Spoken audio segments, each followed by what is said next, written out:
Gak tau, gak demen aja sama negara Taiwan. Kuliah tentang skincarean di Taiwan. Selalu Anti Taiwan. Apa yang anti itu akhirnya yang aku pilih. Tiba-tiba makeup. new style. Cakep lah ya saya. Semuanya di Iyalah, sebelah harus sini. lah. Halo, selamat datang di channel Indonesia, channel orang Indonesia di Taiwan. Video hari ini guys, aku spesial banget karena aku di makeup. Hai, nama aku Sherina.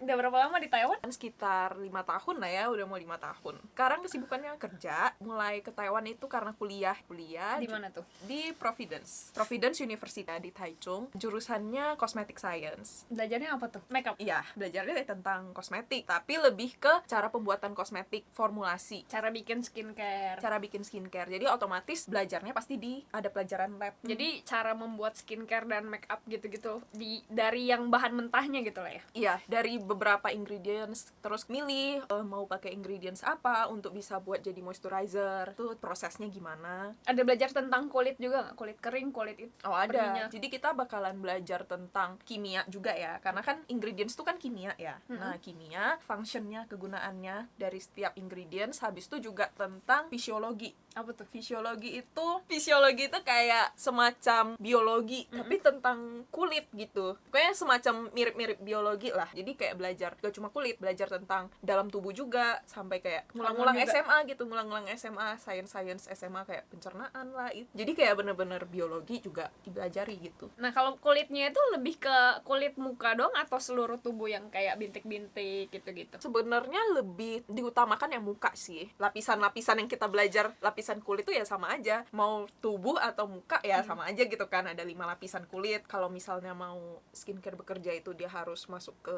lapisan mana begitu. Jadi intinya kuliah tentang skincarean di Taiwan. Tentang kulit ya, tentang skincare, tentang kosmetik. Kok kan nggak pernah ke Providence itu? Kayak gimana sih fasilitas luar lingkungannya? Luar sekolahnya sih sebenarnya kalau bisa dibilang Providence ini bukan di tengah kota sih. Jadi dia fasilitas sekolahnya itu Ada dorm? ada dorm tapi di dalam sekolah. Di dalam sekolah. Kalau di luar mah kayak makanan-makanan gitu banyak. Awal mula ke Taiwannya tuh gimana ceritanya? Awal mulanya sebenarnya Tertarik lumayan. sama Taiwan? Justru awal-awal banget itu aku nggak banget, selalu gitu, selalu Anti Taiwan. apa yang anti itu akhirnya yang aku pilih. Jadi awalnya itu dimulai dari sepupuku dulu dia kuliah ke Taiwan. Nah terus aku masih ingat tuh pas itu aku bilang ngapain ke Taiwan. Oke. Kayak enggak, aku palingan mau kuliah di apa sih negara-negara yang pakai bahasa Inggris gitu kayak Malaysia, Singapura gitu kan. Aku nggak pernah kepikiran mau Mandarin gitu karena aku sendiri juga Mandarinnya biasa aja sih, nggak perfect banget gitu kan. Baru suatu saat sampailah di SMA 3 aku harus mikirin langkah aku berikutnya kan, mau jurusan apa. Passion aku tuh dulu tuh aku mulai suka skincare itu karena kulit aku tuh menurut aku jelek ya. Sebenarnya kulit aku Karena mulus-mulus aja. Jerawat. Komedo. Dulu masalah utama gue tuh komedo. Banyak banget di hidung terutama, kayak banyak banget. Waktu itu gue sempat risih gitu kan. Gue pakai gue nggak apa-apa kan? Nggak apa-apa. Ya pertama bahasa Mandarin. Jadi nggak tertarik ke Taiwan itu karena harus belajar ulang lagi bahasanya. Jadi aku lebih prefer English gitu. Nggak tahu, nggak demen aja sama negara Taiwan. Kayak biasa aja, nggak ada yang spesial, nggak ada yang menarik lah tuh. Terus apa dorongannya? Ternyata passionate-nya di skincare. Bermula dari aku punya masalah kulit, komedo. Jadi dulu komedoan parah. Aku jadinya cari-cari, jadi suka cari-cari gitu kan. Apa skincare yang cocok untuk komedo ya? Aku harus pakai apa gitu. Jadi aku nonton YouTube tentang skincare, terus belajar tentang ingredients gitu. Seru gitu. Mulai dari sana setiap beli skincare, aku suka lihat belakangnya jadinya. Komposisinya. Iya, aku juga suka lihat belakangnya. Oh, ini katanya ini bagus untuk ini. Oh, oke, aku beli yang ini gitu. Cobain gitu. Cobain gitu. Terus aku juga suka coba-coba skincare, passionate-nya di skincare. Terus aku carilah jurusan kosmetik gitu kan. Cuma kayaknya nggak ada di Malaysia atau di Singapura gitu. Apalagi di Indonesia nggak ada. Belum ada harusnya. Aku cari sih nggak ada sama sekali. Yang ada tuh kebanyakan di barat, kayak di US, UK, Korea. Gue nggak bisa bahasa Korea. Terus kalau US, UK kayaknya kemahalan gitu kan. Aku lihat-lihat, aku cari-cari, ternyata di Taiwan ada. Dan pas cuma ada 3 universitas setahu aku waktu itu. Providence salah satunya. Terus aku ditawarin ke Providence. Tapi Providence termasuk yang top of the topnya skincare jurusan Iya, kuliah. karena dari 3 universitas ini, tahu aku yang punya jurusan kosmetik sampai S2 itu cuma Providence. sebuah jurusan punya sampai master gitu, punya sampai S2, ya berarti dia lumayan apa ya, maksudnya Bagus. lumayan bagus Top gitu tier kan, ya. top ya, maksudnya ininya jurusannya top gitu. Gitu. Tapi kalau kosmetik gitu ada gelarnya nggak sih? Ya gelar Taiwan sama gelar Indo beda ya. Tetap Bachelor of Cosmetic Science. Menarik. Kuliahnya itu full Mandarin atau ada Inggris atau kamu emang udah bisa Mandarin? Enggak sih. Sebenarnya awal-awal walaupun bisa Mandarin ya, itu pun cuma kayak daily conversation aja gitu. Tapi pas masuk kuliah sebenarnya beda banget, jauh beda. Karena kan yang kita pelajari itu juga tentang science kan. Jadi semua nama-nama kimia gitu-gituan ya belajar ulang lagi jadinya. Textbooknya sih bahasa Inggris. Gurunya Mandarin. Gurunya Mandarin. Nah itu susahnya. Wah. Textbooknya Inggris nih, soalnya kan pakai textbook luar gitu. Buku kimianya bahasa Inggris, tapi jelasinnya pakai bahasa Mandarin dan ujiannya pakai bahasa Mandarin. Jadi harus translate sendiri ya. Jadi intinya Inggris sama Mandarinnya lu harus bisa. Lu harus bisa kuasain. Soal ujian tetap aja yang keluar bahasa Mandarin. Oke, agak challenging ya. Iya, jadi ya Gimana kamu Mandarinnya? Oke, dari Indo atau jalur apa masuknya? daftar daftar sendiri. Daftar sendiri. Mm-mm. Terus Mandarinnya gimana? Dari sini Apa ya? dari nol atau gimana? Dibilang nol banget enggak, masih bisa ngerti, tapi ya itu daily conversation. Pas di kelas, pas pertama kali gue dateng tuh gue inget banget, gue bener-bener melongo. Melongo karena cepet, ngomongnya cepet. Ya itu salah satu hal yang aku nggak kebiasa gitu. Habis itu ada beberapa campur-campuran kayak bahasa-bahasa lebih profesional gitu, kayak bahasa kimia. Pas itu harus dibiasain, tapi sebenarnya kalau misalnya lu lama-lama denger kata-kata itu diulang-ulang terus, sebenarnya lu masuk otak gitu. Ya, kurang lebih lah ya. Iya, kurang lebih, cuma awal-awal emang susahnya di sana. Terus gurunya sendiri ngomongnya kayak campur Inggris Mandarin atau full Mandarin rata-rata? Rata-rata sih kalau di sekolah gue ya, cuma ada satu guru yang bisa bahasa Inggris. Sisanya berarti full Mandarin. Sisanya full Mandarin. Satu pun bisa bahasa Inggris tapi bukan, Fluent. dia tetap ngajar pakai Mandarin. Cuma dia bisa campur-campur dikit lah bahasa Inggris gitu. Dikit-dikit lah ya. Tapi tetap aja utamanya itu Mandarin. Kalau murid-murid teman-temannya tuh gimana? Ada orang Indo gak yang tertarik dengan jurusan ini? Karena gue sendiri ya, kalau gue sendiri gue pun nggak tahu ada jurusan itu. Oke, sebenarnya banyak yang tertarik, cuma nggak tahu ada di Taiwan. Kebanyakan gitu. Sebenarnya makin tahun makin banyak, dan Mahasiswa dari Indo gitu. iya, makin banyak mahasiswa yang dari Indo. Kalau dimulai dari angkatan aku, bisa dibilang angkatan aku kayaknya paling pertama ya kayaknya. Masih jarang banget ya berarti. Kayaknya ada satu orang di atas aku yang udah pernah alumni di itulah, alumni di Cosmetic Science. Tapi kayaknya cuma satu orang. Sejak di angkatan aku tuh mulai ada 3 orang. Nah, terus angkatan berikutnya baru mulai lagi 4 orang. Perlahan-lahan, tapi dia nggak mungkin makin dikit. Dia Masih makin tahun itu makin banyak. Uang sekolahnya mahal gak sih? Atau ada beasiswa? Uang sekolahnya sebenarnya harga normalnya di saat itu ya 58.000. Ini 2 tahun kemarin ya berarti. Tahun ajaran berapa nih? Karena gue terakhir bayar full itu cuma sekali. Jadi itu tahun berapa? Itu tahun pertama. Berarti full beasiswa. Iya, termasuk full sih, kecuali dorm dan asuransi kesehatan. Jadi itu pertama kalinya baru masuk kan, jadi harus bayar full. Bayar full itu 58.000, dan tuh berarti masuk kuliah berarti 2018 lah. Mungkin sekarang udah naik kali ya. Tapi beasiswa kayak gitu banyak apa jurusan ini dong karena kebetulan? Sebenarnya untuk Providence ini enaknya juga karena dia kasih beasiswanya lumayan tinggi nih. Mungkin di saat itu karena belum banyak Peminat nih. international student ya, jadi dia kasih beasiswanya lebih tinggi gitu. Tapi sekarang setahu aku udah mulai dikurangin. Jadi dulu tuh kalau misalnya lu ranking gitu kan, lu ranking 1 sampai 10 di kelas, lu bakalan dapat beasiswa, dan beasiswanya itu beasiswa full. Pembagian dia untuk dapat beasiswa tuh gimana syaratnya? Pembagiannya ya sesuai ranking. Otomatis kalau nilai lu makin tinggi di kelas, lu rankingnya makin tinggi dong. Lu harus kejar ranking 1 sampai 10 di dalam kelas. Dan satu kelas itu kayaknya ada 60. Satu angkatan gitu. Enggak, satu kelas. Jadi satu angkatan tuh sekitar ada 3 kelas lah.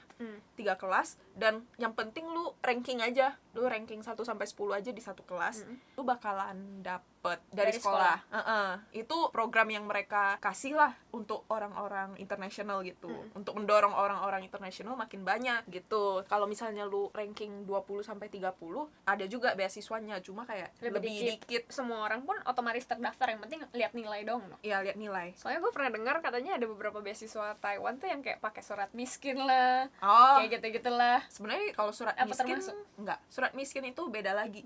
Surat miskin sebenarnya bukan beasiswa sih. Iya gak sih?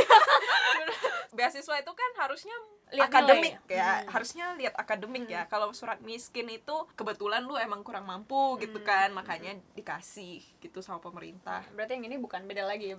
Beda. Pure murni harus lihat nilai dong. Pure murni lihat nilai dan ranking lu bisa bersaing nggak di kelas itu gitu. Untuk ajaran-ajaran yang dikasih guru ini susah nggak sih kayak untuk lu nyerap gitu sebagai orang Indonesia yang aduh ini kimia nama lainnya apalah, terus tar ini Mandarin, tar Inggris lah. Gimana menurut lu untuk menjalani proses itu sampai lulus kuliah dan sekarang kerja di Taiwan? Menurut gue sih pasti bisa sih sebenarnya, karena dari yang gue lihat, gue dan teman-teman gue yang masuk ke jurusan ini dan adik-adik kelas yang selanjutnya masuk itu nggak ada yang gagal sih sejauh ini, kayak semuanya bisa. Cuma memang dibilang susah awal-awal lu harus ya namanya penyesuaian, adaptasi gitu kan. Belajarnya bahasa Indonesia full tiba-tiba jadi bahasa Mandarin, terus kayak lihat kosakata baru yang maksudnya lumayan kimia gitu, ya pasti ya lu nggak bisa bandingin sama orang Taiwan gitu.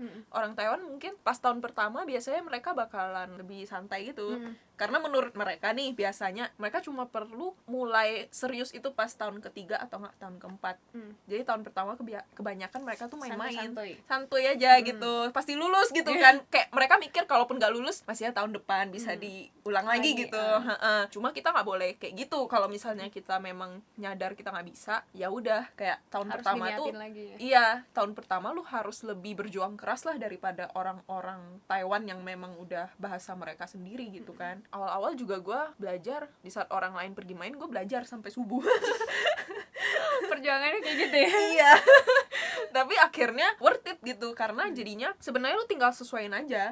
Karena kata-kata itu bakalan diulang-ulang terus sampai lu tahun keempat sebenarnya. Jadi di saat tahun kedua, tahun ketiga, tahun keempat gue nggak perlu belajar sampai seniat itu lagi. Karena gitu. di awal-awal Karena di basicnya awal aja udah iya, karena di awal gue udah kejar gitu. Ini kuliahnya juga 4 tahun ya? Iya, 4 tahun. 4 tahun sampai lulus. Mungkin gue pengen bahas tentang di perjalanan itu gitu. Lu pernah berpikir kayak, aduh gue gak mau lagi lah, pusing banget, stres banget, tar Inggris, tar Mandarin, tar kimianya ini. Ada gak pernah terlintas kayak Pernah gitu? lah. Mau setengah nyerah gitu? Pasti pernah lah pas tahun-tahun pertama itu.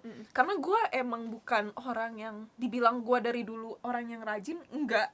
Gue bener-bener mulai rajin. Gue merasa ini gue jadi pribadi yang beda setelah gue kuliah. Karena Gara-gara ke Taiwan merantau gitu? karena perantau, iya, jadi lebih mandiri, lebih mengandalkan diri sendiri. Di sekolah gue nggak pernah serajin ini, karena gue tahu gue pasti ada backup dari orang tua, dari keluarga. Kalau di sini kan bener-bener gue mengandalkan diri gue sendiri, gak ada orang tua di sini yang bisa bantu. Ya gue mau nggak mau harus ya bekerja lebih keras lah, karena gue merasa no turning back. Gue Tapi kayak apa? Lu ngejar beasiswa? Yang penting gue harus lulus nih? Apa kayak gitu? justru gue nggak pernah ngejar beasiswa dari awal. Gue tuh dari awal tuh syukur lah, gue lulus aja syukur gitu. Gue kayak mikir udahlah asalkan gue nggak merah aja, gue lulus aja gak apa-apa gitu. Gue nggak pernah berharap lebih. Tahu-taunya mungkin karena gue terlalu giat, tiba-tiba jadi melebihi ekspektasi gue gitu kan. Tiba-tiba jadi juara 1, terus melebihi ekspektasi gue. Tapi pas itu gue bener-bener pas gue mulai belajar sampai subuh, gue mulai meragukan kuliah di Malaysia yang bahasa Inggris kayak gue nggak bakalan susah ini deh.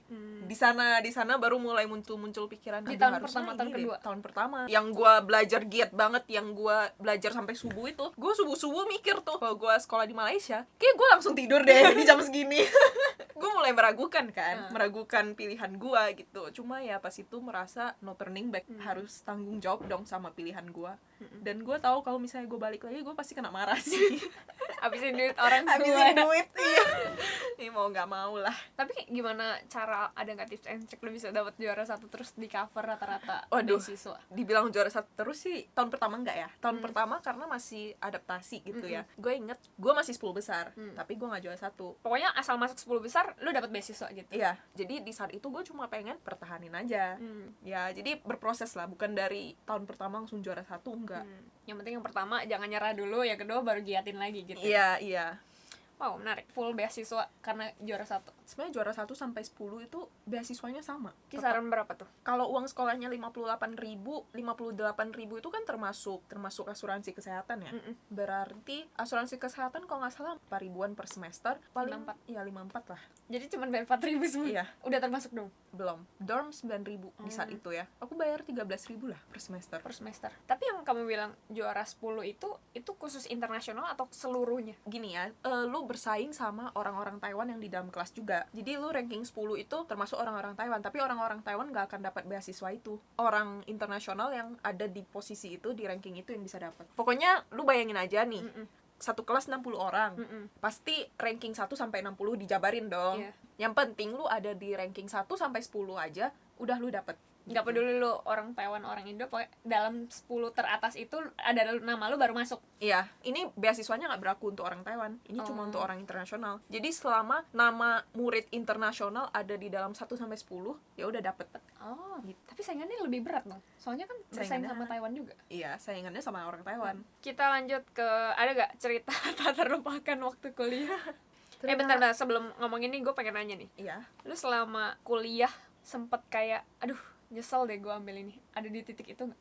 Nyesel sih enggak, karena mungkin dari awal emang passion aku di ini ya, Bidang di skincare. bidang skincare dan kosmetik ya. Cuma emang ada beberapa temen gue yang masuk nyesel karena mungkin nggak sesuai dengan pemikiran dia. Nah, di sini yang aku pengen tekanin, masuk ke jurusan ini tuh bukan berarti lu belajar makeup, lu belajar perawatan kulit, belajar spa gitu-gitu, bukan. Dia lebih ke teori. Dia bukan Praktek yang praktek. Iya, Oh. dia bukan lebih ke praktek. Kalau praktek itu lebih ke fashion designer. diploma. Oh, Iya. Di sekolah gue juga ada diploma bagian kosmetik. Nah, itu lebih ke praktek. Tapi kalau misalnya lu S1, itu sebenarnya lebih ditekanin di teori, kimia, dan lab. Jadi mungkin banyak orang yang masuk, mereka ekspektasinya kayak, oh gue bakalan belajar makeup, gue bakalan belajar itu. Ternyata ada pelajari juga. Cuma basic, nggak profesional, nggak mendalam banget. Tetap aja mendalamnya lebih ke pembuatannya, belajar Bahan-bahannya. formulasi. Lebih ke lab berarti ya? Lebih ke lab. Terus uji coba gitu, tuang-tuangin. Iya, Bahan-bahan kayak buat skincare, iya, bikin diaduk-aduk. Iya.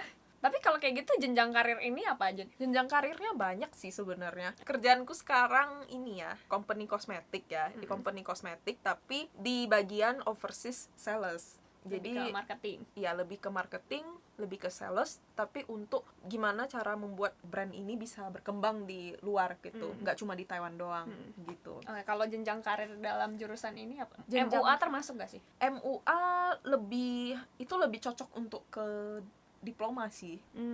Kalau S1 sebenarnya kebanyakan pekerjaannya yang R&D, research and development. Cara bikin skincare, formulasinya gitu ya? Kayak misalnya ke perusahaan kosmetik, dia pasti ada bagian research and development dong, untuk bikin produk skincare atau selanjutnya mau gimana, apa yang butuh dikembangkan, pasti butuh itu dong.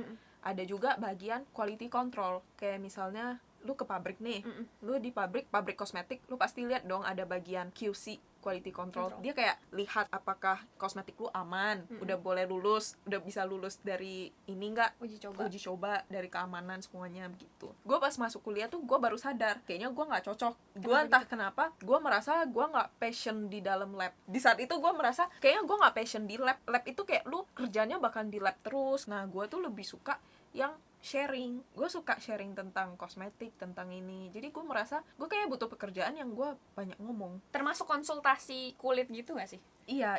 Gue lebih suka yang kayak gitu ya. Jadi gue memilih pekerjaan ya kayak sales gitu, promosi gitu ya, bakalan marketing, bakalan sales ke orang-orang, mencari peluang. Nah, gue justru lebih tertarik di sana gitu. Jadi menurut gue selama berhubungan dengan kosmetik pasti dibutuhkan, karena manajer gue aja yang rekrut gue aja, dia bilang dia tuh tetap mau gimana pun walaupun sales, dia nggak cuma lihat orang yang backgroundnya bisnis doang, dia pasti lihat orang yang backgroundnya ada ngerti tentang kosmetik lah. Kalau nggak lu gimana mau promosi ke orang kalau lu nggak ngerti tentang kosmetik gitu ya. Jadi ya sebenarnya ini luas sih.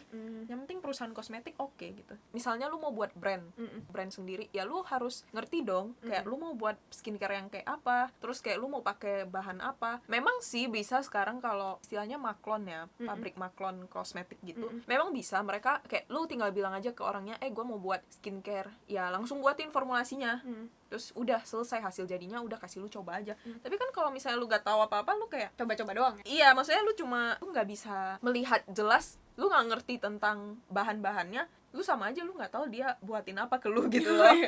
Mana tahu di dalamnya ada barang-barang yang lu nggak pengen pakai, bahan-bahan yang nggak cocok untuk kulit sensitif, kan lu nggak tahu gitu kan. Jadi ya menurut gua tetap aja kalau misalnya mau buat brand gitu, brand kosmetik itu, lu at least ada pengetahuan tentang bahan-bahan. Nah, ini bahan-bahan yang lu kuliah ini semuanya dijelasin satu-satu untuk ini cocoknya buat ini cocoknya buat ini gitu. Dia jelasinnya lebih ke kegunaan. Kegunaan, karena kan setiap bahan itu ada kegunaannya, misalnya untuk menenangkan kulit. Jadi kalau otomatis kalau misalnya kulit lu lebih sensitif, ya udah tambahin ingredients itu gitu loh yang untuk menenangkan gitu. Tapi ada uji coba yang kayak ulangannya gini.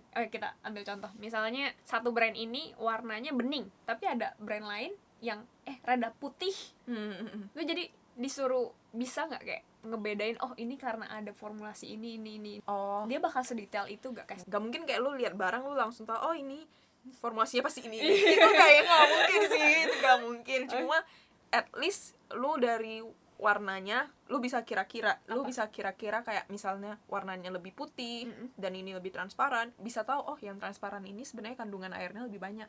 Jadi lebih cocok untuk kulit yang berminyak gitu. Terus kalau yang lebih putih lu tahu oh ini lebih kandungan minyaknya lebih banyak. Jadi lebih cocok untuk kulit yang kering gitu. Gak mungkin lu kayak bisa tahu semuanya gitu kayak water, glycerin ini gak mungkin sih. Jadi lu cuman kayak oh kira-kira tahu bahannya yang lebih banyak yang mana. Iya. Jadi lu tahu kayak tekstur yang lu butuhin untuk wajah lu tuh seperti apa. Kalau ada orang konsultasi ke lu juga bisa dong kayak kulit gue kira-kira begini cocoknya skincare apa.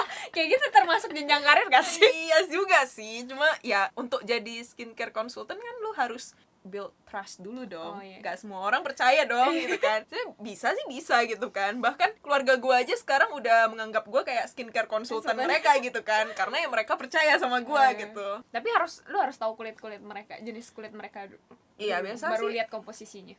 Biasa sih gue nanya kan, kulit lu lebih ke kering apa ini, apa berminyak gitu kan. Atau enggak, ya jenis kulit harus tahu lah. Tapi kayak gitu bisa jadi dokter gak sih? Dokter sayangnya, kulit jadi? Enggak, sayangnya ini beda sama dokter kulit. Nih, ini takutnya salah paham juga nih. Oke, Soalnya boleh dijelaskan. Iya, soalnya jurusan ini dia lebih ke formulasi, belajar tentang formulasi. Tapi kalau dokter itu dia bisa buka praktek, dia bisa pegang suntik. Pokoknya dokter itu bisa pegang jarum suntik, itu boleh. Tapi kalau kita nggak boleh. Kita nggak boleh melakukan praktek yang berhubungan sama jarum, itu masih nggak boleh. Gimana untuk lu nentuin ya, misalnya contohin muka gue, kira-kira gue cocoknya makeup apa, gue cocoknya skincare apa, lu bakal pegang atau cuma nanya kira-kira lu kulitnya kayak gimana, nanti gue rekomendasi. Sebenarnya nggak perlu pegang sih, soalnya ada apa basicnya gitu. Nanya sih, nanya kulitnya kira-kira kayak gimana karena gitu. Yang ngerti kulit sendiri itu ya cuma sendiri gitu. Lu harus ngerasa sendiri, karena kan kulit lu tuh lu pasti bisa ngerasa dong kayak kulit gua kayaknya agak berminyak deh, kayak gampang banget berminyak. Ya itu pasti lu bisa rasain sendiri gitu ya. Terus nanti lu tinggal kasih kira-kira brand ini yang cocok gitu. Pokoknya lu cari komposisinya yang ini lebih water gel gitu. Iya, biasa sih gua kayak gitu kalau sama keluarga gue ya. Oke. Maaf nih, gue bukan profesional banget nih. tapi ya iya, biasa gue bilang oh ya udah lu pakai aja yang ada mengandung AHA, BHA gitu-gitu. Lu cari yang kayak gitu. Terus ada pakai serumnya, bisa serum yang niacinamide misalnya. Ya kayak gitu. Cici gue baru ini kan konsultasi, dia bilang untuk kulit bertekstur apa. Ya udah gue bilang, ya udah lu pakai toner eksfoliasi aja. Lu cari toner yang ada mengandung AHA gitu atau BHA. Lebih garis besarnya gitu ya. Iya, cuma kalau misalnya dia suruh rekomen ya udah gue carilah produk-produk yang kurang lebih ya. Iya, gue research dulu gitu.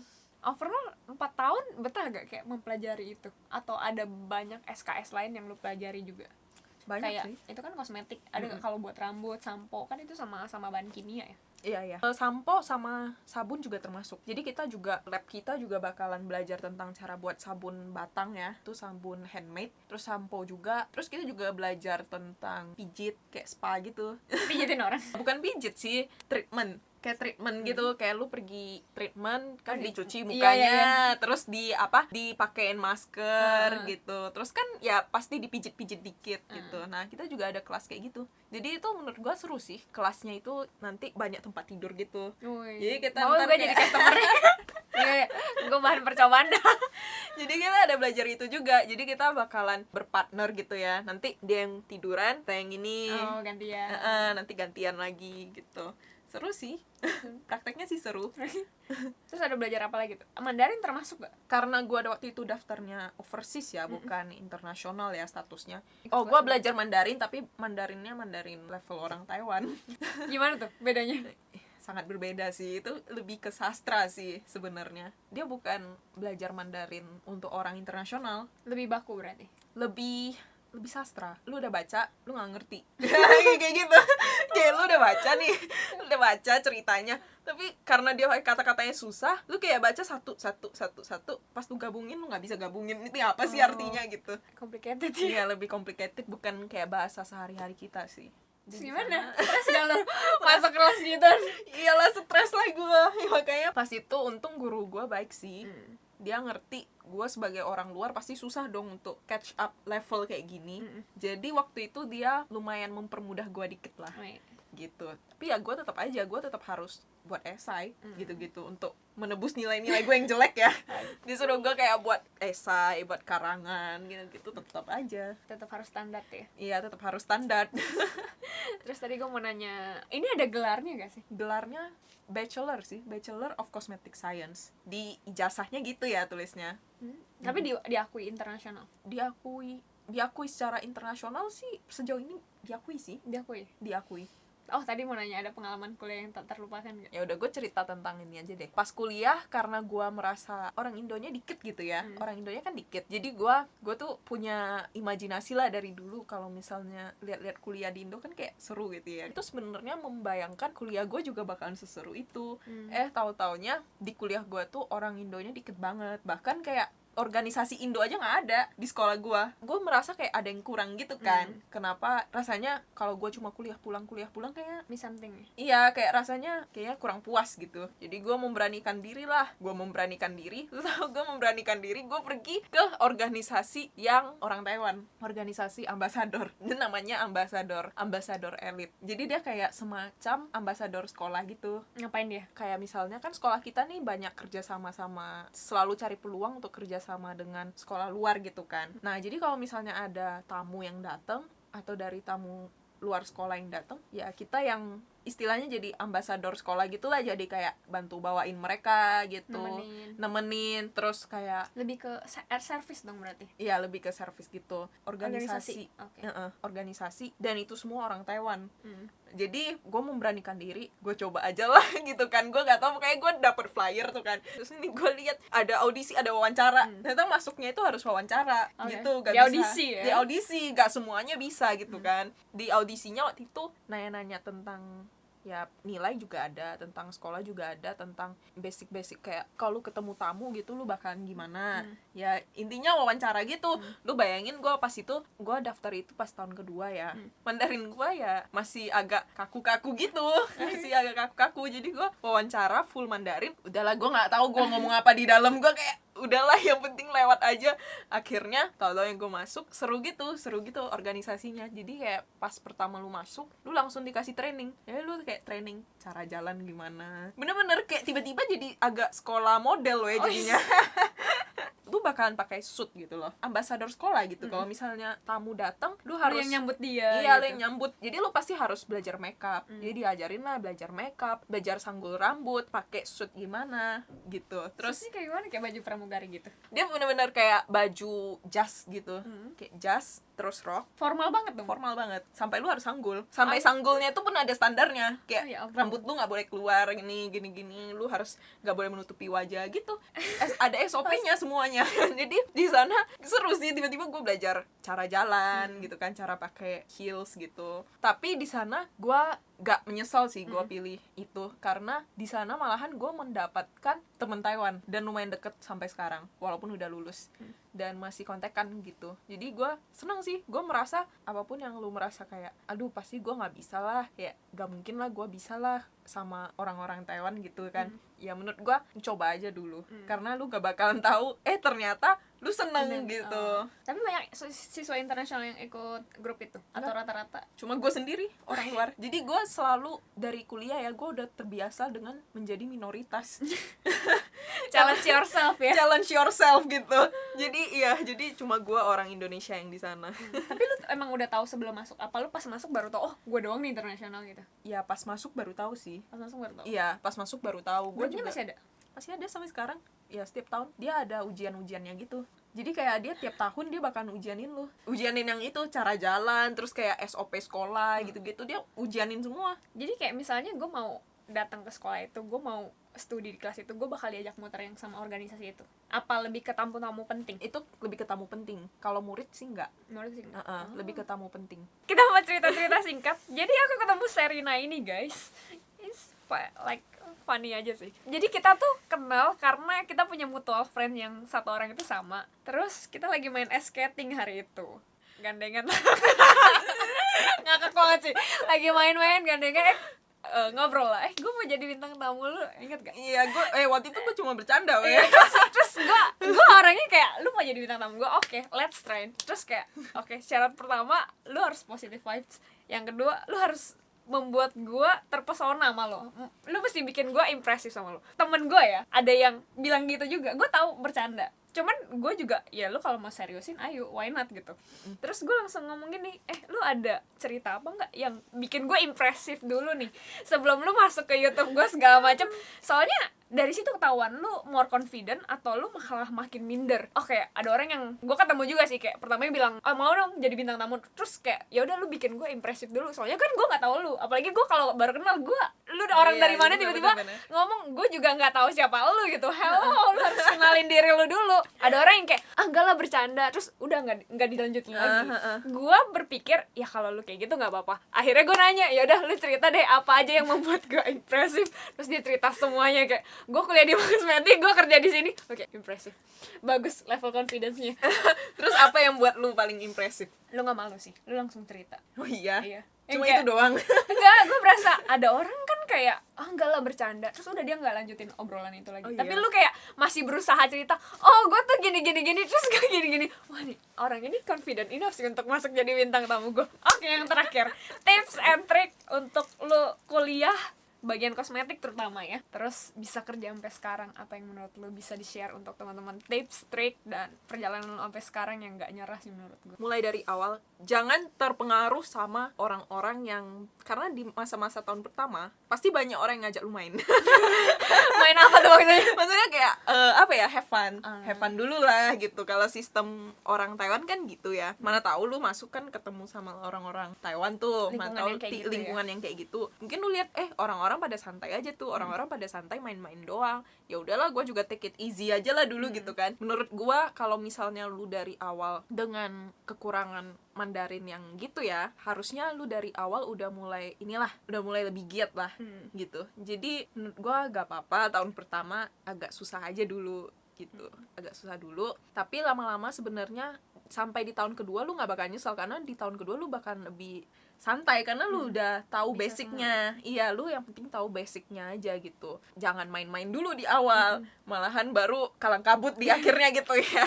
Jadi mulainya dari awal aja, terus baru lama-lama baru cari-cari pengalaman. Menurut gua juga penting, jangan cuma misalnya lu orang Indo nih, lu dateng, lu cuma bersosialisasi sama orang Indo doang.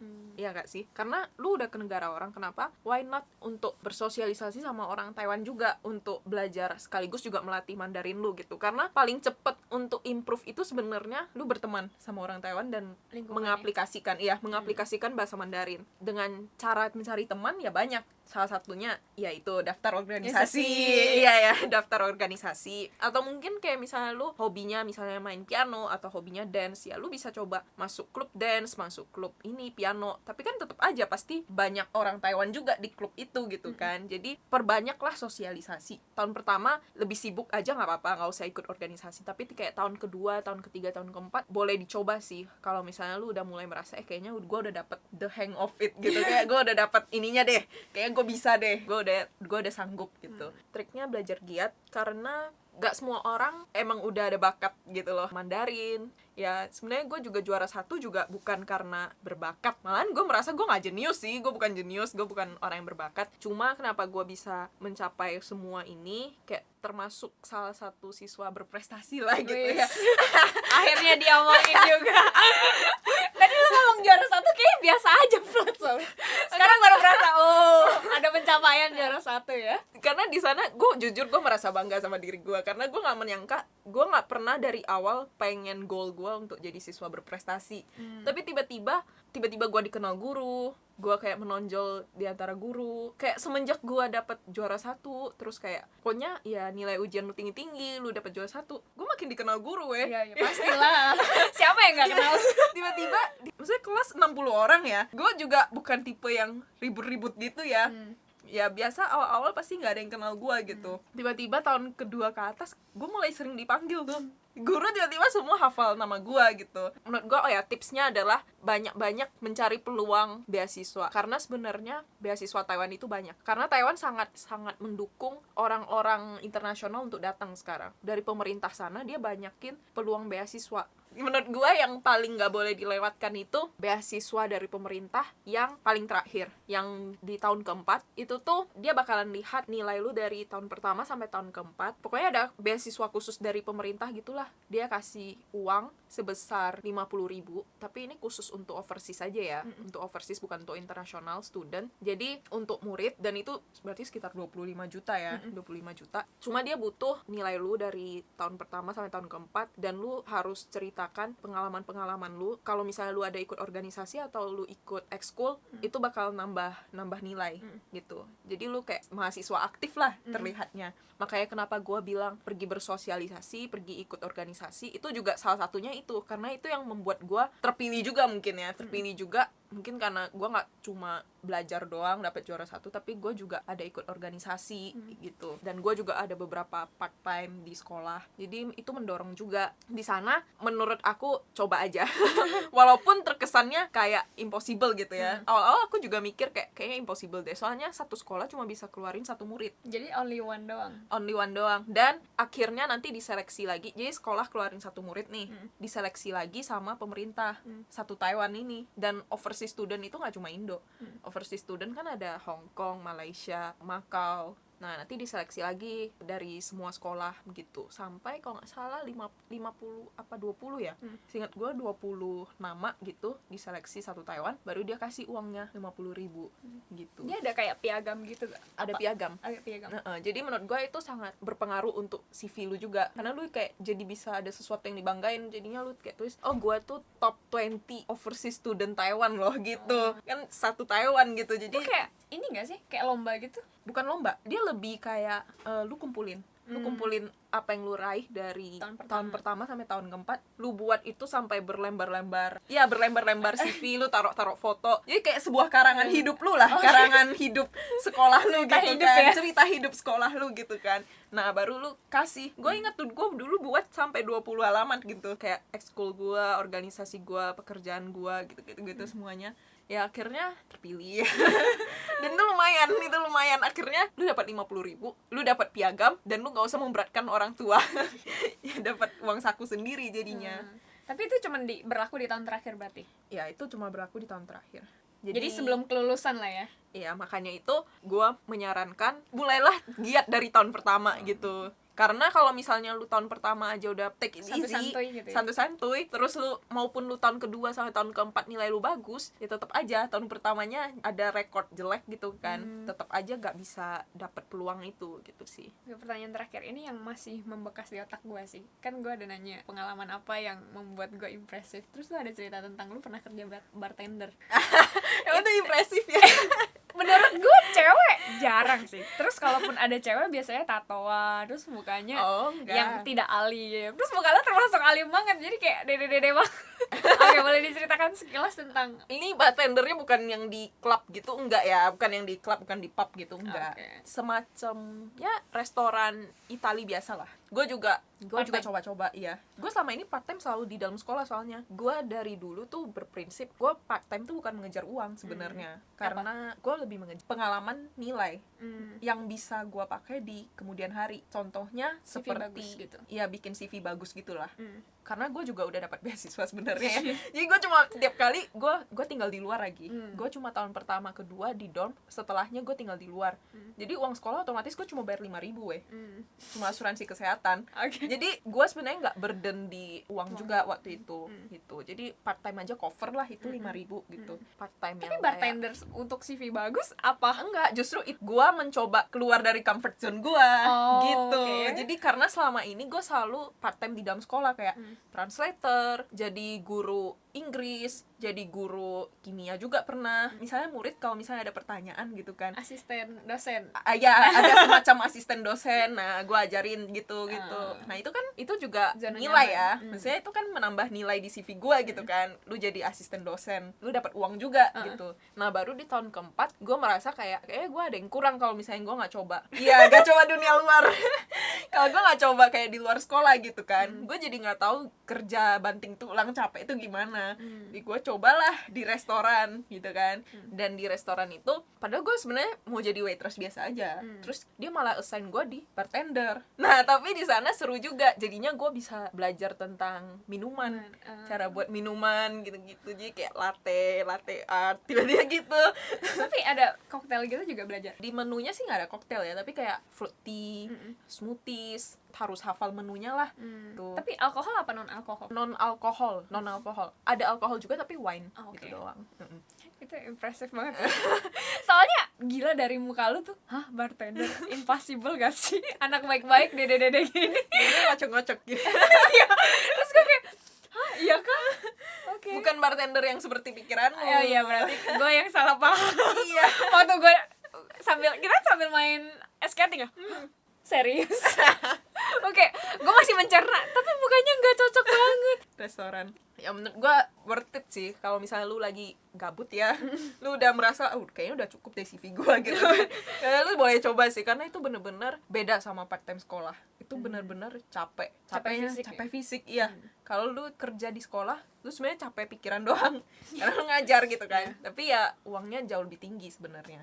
Oke lah, terima kasih atas cerita-cerita hari ini ya. Kalau misalnya kalian ada pertanyaan seputar kosmetik atau kuliah tentang kosmetik, ini jujur aku baru tahu juga sih gara-gara aku bilang kayak buat aku impresif. Kayak semuanya baru keluar. Oh, ada kosmetik. Oh, ada gini-gini. Oh, oke, aku jadi baru tahu sih. Oke, sekian aja video hari ini. Gimana? Aku hasil make upan Sherina.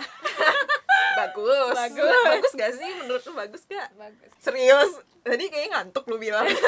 Enggak, gue kalau di make upin emang ngantuk sih. Jarang make up soalnya. Gimana menurut kalian saya di make up? Oke, sekian aja videonya hari ini. Terima kasih Sherina udah mampir ya. Dede lagi nih. Kita kayaknya butuh bintang tamu yang cece-cece atau koko-koko nih. Bintang tamu gue udah mulai adik-adik semua ya. Ini ya muda ya. Oke, pokoknya thank you, sukses terus ya. Oke, terima kasih buat kalian yang udah nonton. Jangan lupa like, comment, subscribe, dan see you in another video. Salam finish ya. Bye-bye. Bye-bye. Tapi gue salut banget sih lagi gandengan tangan, lagi main ini.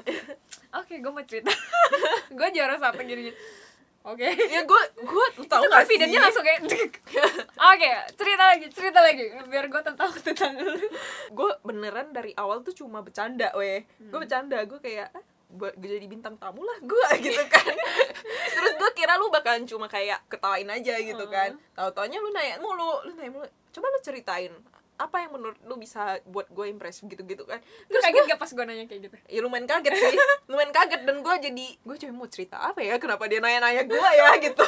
Cuma ya udahlah, gue jujur aja kan. Gue ya maksudnya gue juga emang cerita, pengen sharing. Iya, gue juga emang maksudnya dibilang impresif juga enggak sih, cuma kan pasti ada nilai positif. Iya memang dalam belajar sih ada nilai positif ya. Dalam tidak menyerahnya dan sisi positifnya. Tapi gue kalau ingat-ingat yang gue kan ngedit video TikTok yang sekilas main di Neko skating, kayak kok ada ya orang yang mau gue gandeng. Terus kayak Emang kenapa gak apa-apa, tapi kayak kita baru pertama kali kenal, baru pertama salaman, terus kita langsung tiba-tiba gandengan muterin itu berapa kali, terus ngobrol-ngobrol. Seru juga sih kalau diajak jadi bintang tamu, menarik ya. Nih orang kayak mau deket gue, boleh. gue mah emang gitu Terus satu temen gue bilang, hah, lu pada emang udah kenal sebelumnya? Enggak, baru kenalan. Udah gandengan aja. Ngakak sih, pertemuan yang tidak terduga. Iya, berakhir jadi bintang tamu. And